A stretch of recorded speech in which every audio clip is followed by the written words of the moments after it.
Magandang buhay mga paps, welcome back sa aking munting channel, si Mang Bonsai, di ba pa?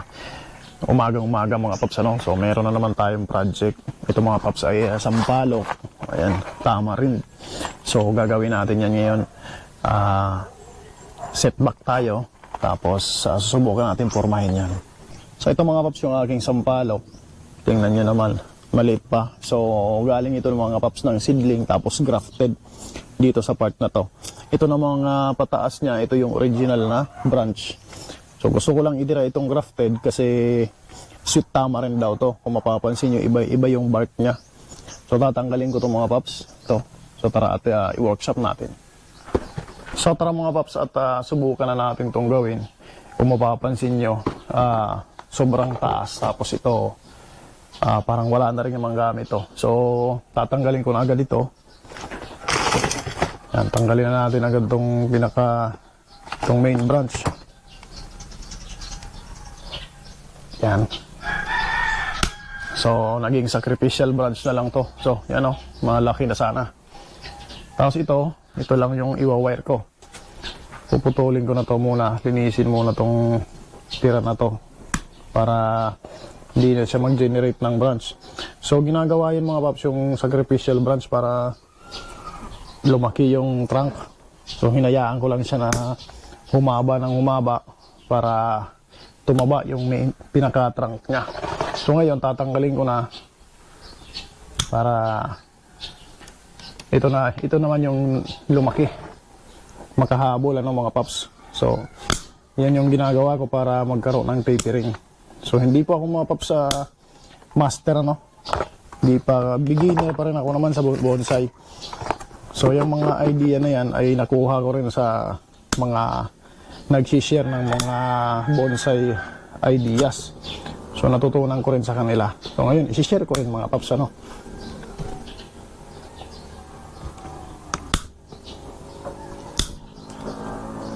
So tanggalin na natin yan. So ginagawa daw yan mga paps, yung sacrificial branch para lumaki. Mas mabilis lumaki yung trunk o yung branch na gusto nating palakihin.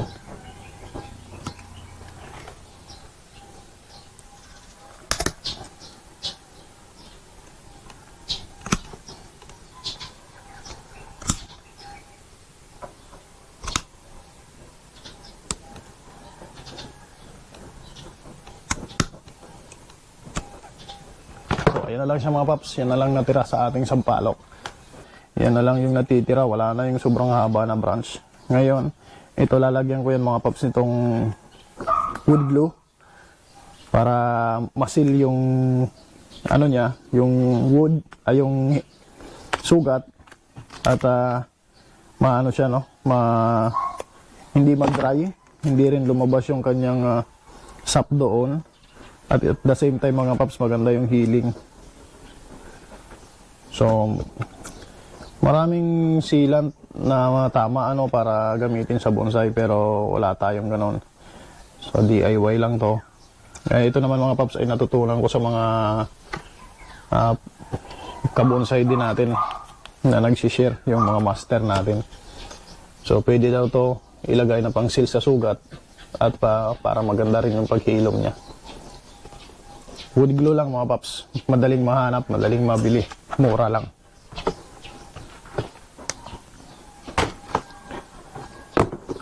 So yan, susunod mga paps, wiring na. So yan mga paps, wiring na po tayo. Bali, hindi ako masyadong sa sampalok, wala pa ako masyadong sampalok. So first time ko to. Ito ay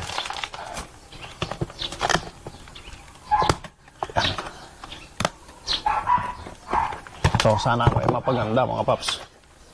Ayan. So itong style na to, since wala siya masyadong branches, ayan, at payat pa, so ang gagawin ko na lang mga paps, literati. So parang freestyle.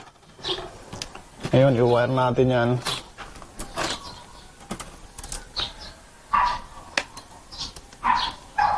Wire muna natin yung pinaka katawan.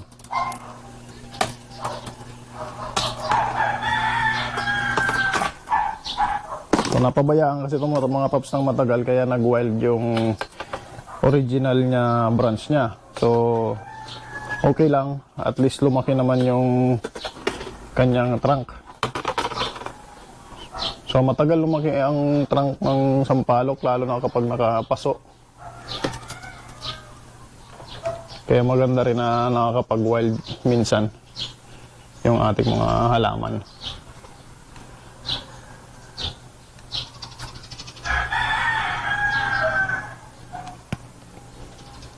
So, meron na akong ginawa dati pero hindi sa akin na material.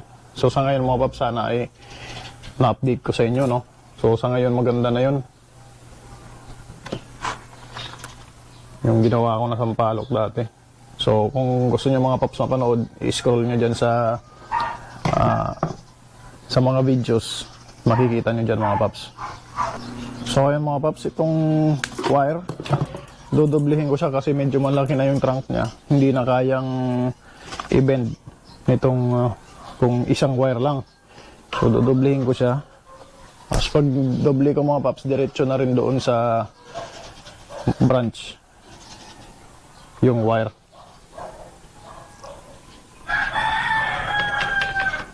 So, pag ganitong mga maninipis at mga payat, tapos minimal lang yung foliage na binibigay. So, usually niyan mga paps, literati, ano? Ganun talaga ang kalalabasan. Literati style.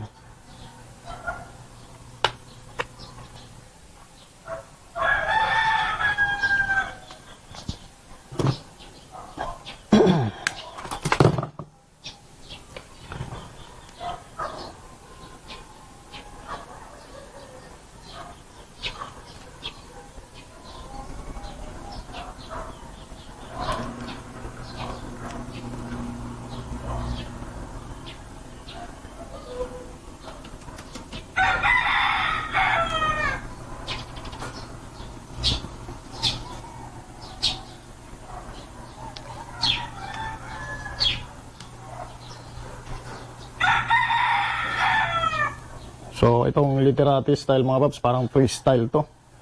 So, bahala ka nang gumawa ng itsura, no? Tingnan natin.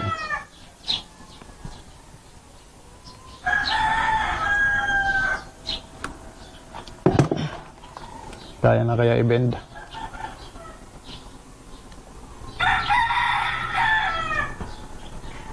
So, dagdagan pa natin ng isa pa mga paps. Isa pang wire. So, magiging 3.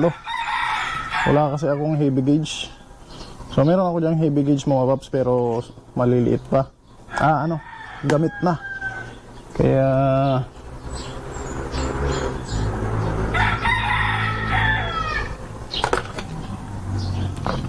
hindi ko pa na uunat ulit.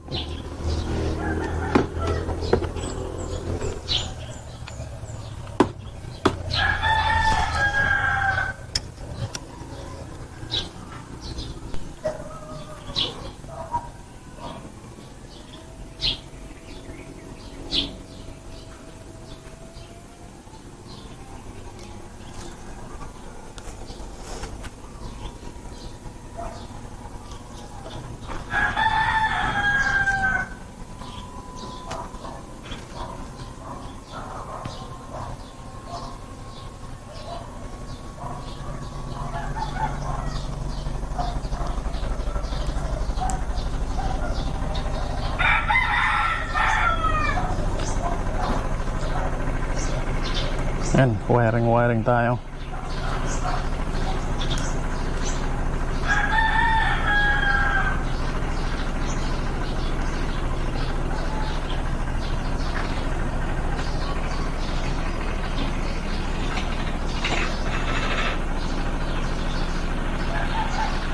So ayun mga paps, dito na ako sa isa.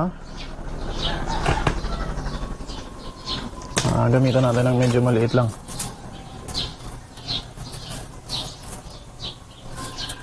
Maliit lang na wire.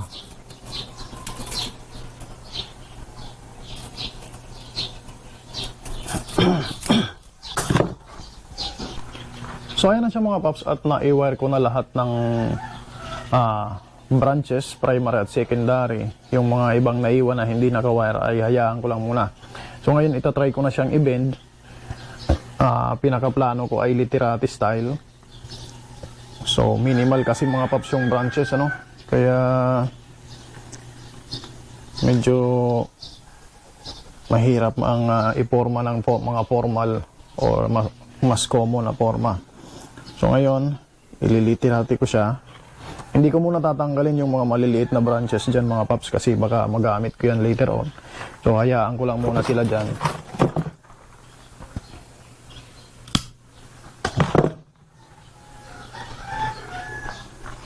Yan. Bend tayo.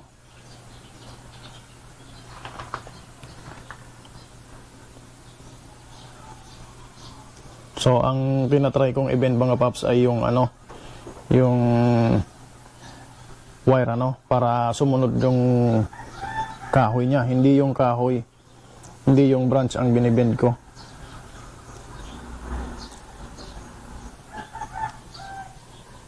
So dahan-dahan lang, yun, nag-snap na nga. May sugat, siya yung nag-snap. Kasi kapag naputo lahat yan, hirap mga paps. So balik tayo sa umpisa.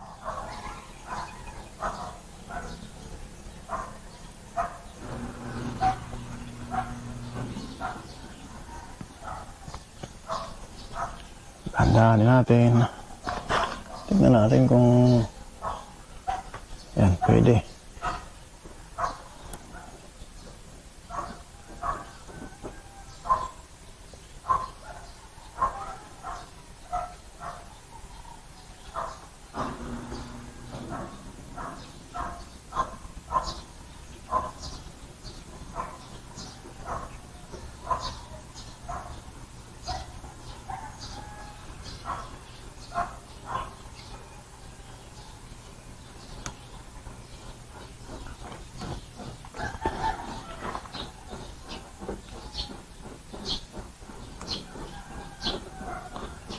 Yan.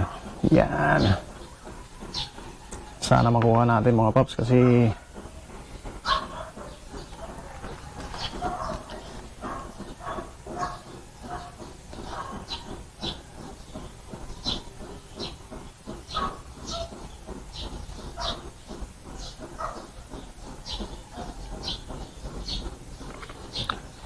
ayun.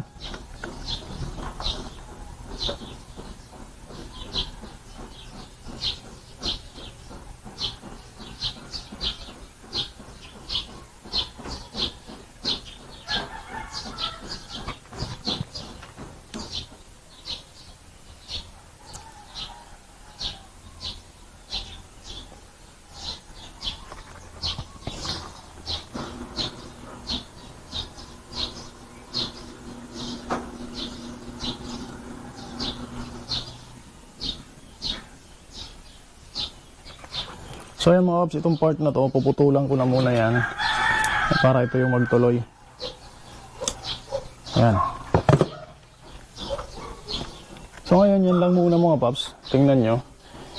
Medyo cascading siya. So ganyan lang muna. So sa ngayon mga paps, ganyan lang muna yung gagawin ko kung nakikita nyo mga paps. So, ito, nag-bend siya pababa na parang cascading. Ito yung magiging cascading niya na branches, yan. Tapos dito yung apex. Yan, lagay natin to dyan. Tapos ito naman yung papunta rito sa likod. So, kung makikita nyo, meron siyang triangular na canopy. Tapos, yan. So, literati, cascading, na may cascading na konti. So yan lang muna mga paps yung initial styling na naisip ko. So hihintayin ko naman siya ng lumago, magkaroon ng mga panibagong shoots, maraming branches para sa susunod na wiring. So yan lang muna mga paps, gawang baguhan pa rin. Maraming salamat sa panonood, sana meron akong na-i-share sa inyo. Kung hindi pa po kayo mga paps nakapag-subscribe, iimbitahan ko po kayo na mag-subscribe. Like nyo na rin at share nyo na rin mga paps para mas lumawak yung maabot ng aking channel at marami tayong ma-inspire na mag-bonsai na kahit baguhan, kayang gumawa ng bonsai. Yun lamang po. Once again, magandang buhay at happy bonsai.